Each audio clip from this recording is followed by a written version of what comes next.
ಶುಭಾಶಯಗಳನ್ನು ನಾಡಿನ ಜನತೆಗೆ ಸಲ್ಲಿಸಲಿಕ್ಕೆ ಬಯಸ್ತೇನೆ. ಇಲ್ಲಿ ಇವತ್ತು ನನ್ನದ ಯಾವುದೇ ನನ್ನಿಂದ ಪ್ರತಿಷ್ಠೆ ಅಂತಕ್ಕಂಥ ಪ್ರಶ್ನೆ ಇಲ್ಲ. ಇವತ್ತು ನಾನು ಇಲ್ಲಿ ಬರ್ತಕ್ಕಂಥದ್ದಕ್ಕೆ 2 ಪತ್ರ ಏನು ಬರೆದಿದ್ದೇನೆ ಮುಖ್ಯಮಂತ್ರಿಗಳಿಗೆ. ಈಗಲೂ ಸಹ ಹೇಳ್ತೇನೆ, ಪಾಪ ಮುಖ್ಯಮಂತ್ರಿಗಳು ಅಲ್ಲೆಲ್ಲೋ ಬೆಂಗಳೂರು ನಗರದ ರಸ್ತೆಯಲ್ಲಿ ಒಂದು 15 ಲಕ್ಷ ಸಸಿ ನೆಡ್ತಾರಂತೆ.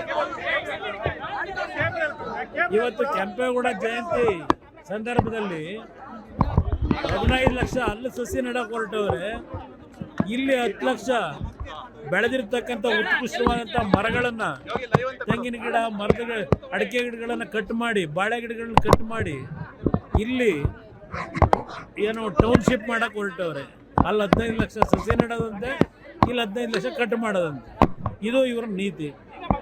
ನಾನು ಇವತ್ತು ಹೇಳ್ತೇನೆ ಮುಖ್ಯಮಂತ್ರಿಗಳಿಗೆ, ಈ ಒಂದು ಬಿಡದಿಯ ರೈತರ ಹೋರಾಟ, ಹೆಣ್ಣು ಮಕ್ಕಳು ಎಷ್ಟು ಜನ ಕೂತಿದ್ದಾರೆ ಇಲ್ಲಿ, ಯಾರು ಯಾವುದೇ ರೀತಿಯ ಕೃಷಿಯನ್ನು ನಂಬಿ ಬದುಕ್ತಾ ಇರ್ತಕ್ಕಂಥ ಹೆಣ್ಣು ಮಕ್ಕಳು ಇಲ್ಲಿರೋರು 450-480 ದಿನ ಆಗಿದೆ ಅವರ ಪ್ರತಿಭಟನೆ. ಅವರ ಪ್ರತಿಭಟನೆಗೆ ನಾವು ಯಾರು ಪ್ರಚೋದನೆ ಮಾಡಿಲ್ಲ. ಇಲ್ಲಿ ಅವ್ರ ಜಮೀನುಗಳನ್ನು ಉಳಿಸ್ಕೋಬೇಕು, ಅವ್ರ ಪೂರ್ವಿಕರ ಹುಟ್ಟಿರ್ತಕ್ಕಂಥ ಈ ಭೂಮಿನ ಉಳಿಸ್ಕೋಬೇಕು ಅಂತಕ್ಕಂಥದ್ದೇನಿದೆ, ಅದರಿಂದ ಸ್ವಪ್ರತಿಷ್ಠೆ ಬಿಟ್ಟು ರೈತರ ಭಾವನೆಗಳಿಗೆ ಸ್ಪಂದಿಸಿ ಅಂತಕ್ಕಂಥದ್ದು. ಕೆಂಪೇಗೌಡ ಜಯಂತಿ ಆಚರಣೆ ಮಾಡಲಿಕ್ಕೆ ಹೊರಟಿದ್ದೀರಿ. ಕೆಂಪೇಗೌಡರ 108 ಅಡಿಯ ಪ್ರತಿಮೆಗೆ ಹಾರ ಹಾಕೊಂಡು ಪೂಜೆ ಮಾಡೋಕ್ಕೆ ಹೋಗಿದ್ದೀರಿ. ಅವ್ರಿಗೆ ಗೌರವ ಕೊಡಬೇಕು ಅಂದರೆ ಮೊದಲು ಯಾವ ಬೆಂಗಳೂರು ನಗರ ಕೆಂಪೇಗೌಡರು ಕಟ್ಟಿದ್ದಾರೆ ಅಂತಾರೆ ಆ ನಗರ ಸರಿಪಡಿಸ್ಕೊಳ್ಳಿ, ಆಮೇಲೆ ಇಲ್ಲಿ ಬನ್ನಿ. ಅದರಿಂದ ಇವತ್ತು ಜನರ ಭಾವನೆಗಳಿಗೆ, ರೈತರ ಭಾವನೆಗಳಿಗೆ ಸ್ಪಂದಿಸಬೇಕು ಅನ್ನೋದು ಹೇಳ್ತೀನಿ. ಅವ್ರು ಯಾವ ಕಾರಣಕ್ಕೂ ಬರಲ್ಲ ಗೊತ್ತಿದೆ ನನಗೆ. ಅವರಿಂದ ಆಗಲ್ಲ, ನೈತಿಕತೆ ಇಲ್ಲ ಅವರಿಗೆ. ಇವತ್ತು ನಾನು ಇಲ್ಲಿ ಬನ್ನಿ ಅಂತ ಕರೆದಿದ್ದು ಅವರನ್ನು ಮುಖ್ಯಮಂತ್ರಿನ ಬೀದಿಗೆ ತಂದು ನಿಲ್ಲಿಸಬೇಕು ಅಂತ ಅಲ್ಲ.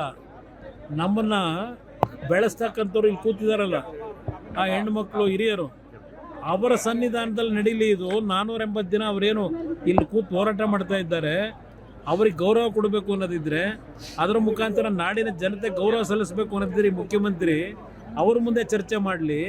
ಅಲ್ಲೆಲ್ಲ ಕೂತ್ಕೊಂಡು ಹೇಳಿಕೆ ಕೊಟ್ಟರಾಗಲ್ಲ. ಕುಮಾರಸ್ವಾಮಿ ಕಾರದ ಕನಸಿನ ಕೂಸು ಇದೆಲ್ಲ ಅಲ್ಲಿ ಹೇಳೋದಲ್ಲ. ಇಲ್ಲಿ ಬರೆದ್ರೆ ನಾನು ಬಂದಿದ್ದೀನಿ, ಧೈರ್ಯವಾಗಿ ಚರ್ಚೆ ಮಾಡೋಕ್ಕೆ ತಯಾರಾಗಿದ್ದೀನಿ. ಅಲ್ಲೆಲ್ಲ ಧರಣಿ ಮಾಡ್ತಾವ್ರಲ್ಲ, ಈಗ ಅದೇನೋ ರೆಡ್ಡು ಈ ಯಾಕೋ ಕಾಂಗ್ರೆಸ್ ಬಾವುಟ ಬಿಟ್ಬಿಟ್ಟವ್ರೆ, ಕಾಂಗ್ರೆಸ್ ಬಾವುಟ ಬಿಟ್ಬಿಟ್ಟದಂತ ರೆಡ್ ಫ್ಲಾಗ್ ಇಟ್ಕೊಂಡವ್ರೆ. ಈಗಲೂ ಹೇಳ್ತೀನಿ, ಅಲ್ಲಿ ನಿಜವಾದ ರೈತರು ಯಾರಿದ್ದಾರೆ ಈ ಭಾಗದಲ್ಲಿ, ಅವ್ರು ಬಂದ್ರೆ ಚರ್ಚೆ ಮಾಡಕ್ಕೆ ತಯಾರಾಗಿದ್ದೀನಪ್ಪ. ಅವರೊಬ್ಬರ ಜೊತೆ DK ಶಿವಕುಮಾರ್ ಬರಲ್ಲ ಅಂತ ಗೊತ್ತಿದ್ರು ಕುಮಾರಸ್ವಾಮಿ ಅವರು ನಾಟಕ ಮಾಡಕ್ ಹೋಗ್ತಾ ಇದ್ದಾರೆ ಅಂತ ಬಾಲಕೃಷ್ಣ ಅವ್ರು ಹೇಳ್ತಾರೆ. ಜನರ ಮುಂದೆ ಈ ರೀತಿ ಚರ್ಚೆ ಮಾಡೋದಕ್ಕೆ ಸಾಧ್ಯ? ನಾನು ಅವ್ರು ಬರಲ್ಲ ಅಂತ ಗೊತ್ತು ನನಗೆ. ಅವ್ರು ಹೇಳೋದೇನು? ಈಗ ಅವ್ರ ಪತ್ರ ಯಾಕೆ ಬರೆದ್ರು ನನಗೆ? ಪತ್ರ ಬರೆದು ಯಾತಕ್ಕೆ ನಾನು ಇನ್ವೈಟ್ ಮಾಡಿದ್ರು? ನಾನು ಯಾಕೆ ಪತ್ರ ಬರೆದಿದ್ದೇನೆ? ಮತ್ತು ಇನ್ನೊಂದು ಪತ್ರ ನೆನಪಿಸಿ ಅವ್ರಿಗೆ ಪತ್ರ ಬರೆದೆ. ಯಾವಾಗ ಬೇಕಾದ್ರೂ ಸಿದ್ಧ ಇದ್ದೀನಿ. ಆದರೆ ಚರ್ಚೆ ಆಗಬೇಕಾದ್ದು ಇಲ್ಲಿಯ ರೈತರೇನಿದ್ದಾರೆ ಅವ್ರ ಮಧ್ಯದಲ್ಲಿ ಚರ್ಚೆ ಆಗಬೇಕು.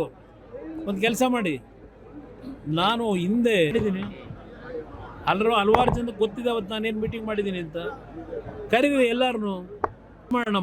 ನನ್ನ ರೈತರು ಬಿಟ್ಟು ನಾನು ಚರ್ಚೆ ಇಲ್ಲ. ಇವರೆಲ್ಲರನ್ನು ವಿಧಾನಸೌಧಕ್ಕೆ ಕರೆದ್ರೆ ನೀವು ಕೂಡ ಕರೀಲಿ. ನನ್ನ ವಿಧಾನಸೌಧದಲ್ಲ, ಯಾವುದೋ ಇದೆಯಲ್ಲ, ಎಲ್ಲೂ ನನಗೇನು ಪ್ರತಿಷ್ಠೆ ಇಲ್ಲ. ಬರಲಿ, ಎಲ್ಲರನ್ನು ಕರ್ಕೊಂಡು ಹೋಗೋಣ, ಚರ್ಚೆ ಮಾಡೋಣ.